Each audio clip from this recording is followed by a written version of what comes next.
ቃላት ካፍ ከወጡ ግን ብዙ ነገር ይበላሻል። ሁልጊዜ እኔ ያልኩት ይሁን አትበል። ባታምንበትም እንኳ አንዳንድ ጊዜ ባለመስማማትም ቢሆን ተስማማ።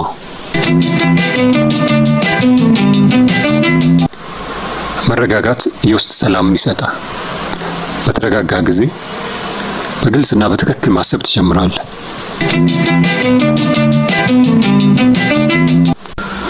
አልፎ አልፎ የማትወድቅ ከሆነ ባለህበት እየተሽከረከርክ ነው ማለት ነው። የትም አትደርስም። እናም መንገድ ቀይር። አንዳንድ ጊዜ አልችልም ወይም አይሆንም ለማለት ምክንያት መግለጽ አይጠበቅብህም። የጀመርከውን እስክታጠናቅቅ ድረስ እቅድህን ለማንም አትናገር። ይህም ማድረግህ የበለጠ አቅም ይሆናል።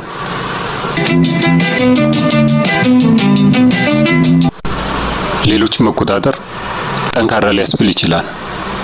እውነተኛ ኃይለኝነት ግን ራስን መቆጣጠር መቻል ነው።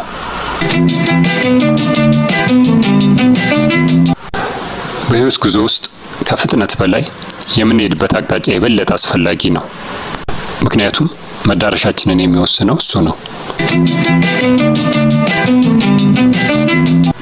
ጥሩ ቀናት ደስታን ይሰጡሃል። ከመጥፎ ቀናትም ትምህርትን፣ ልምድን ታገኛለህ። በህይወትህ ያሳለፍካቸው ምርጥ ቀናት ደግሞ ጥሩ ትዝታን ጥለውልህ ያልፋሉ። እናም ህይወት መልካም ናት።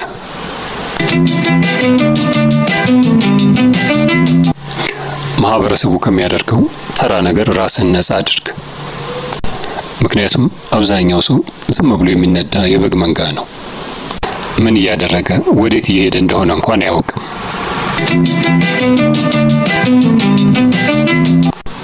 ፍቅር ብርቅና ውድ ነገር ነው።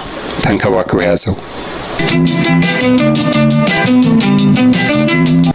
ቁጣና ጥላቻ መጥፎ ነው።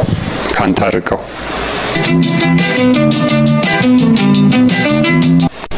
ፍርሃት አስከፊ ነው። ተጋፈጠው። ጥሩ ጊዜ ያሳለፍክባቸው እነዚያ መልካም ቀናት ጣፋጭ ትዝታዎች ናቸው። በአእምሮህ አጸድ ውስጥ ተንከባክበህ አኑራቸው። ለዛሬ ያዘጋጀሁላችሁ እነዚህ ነበሩ። ሰላም።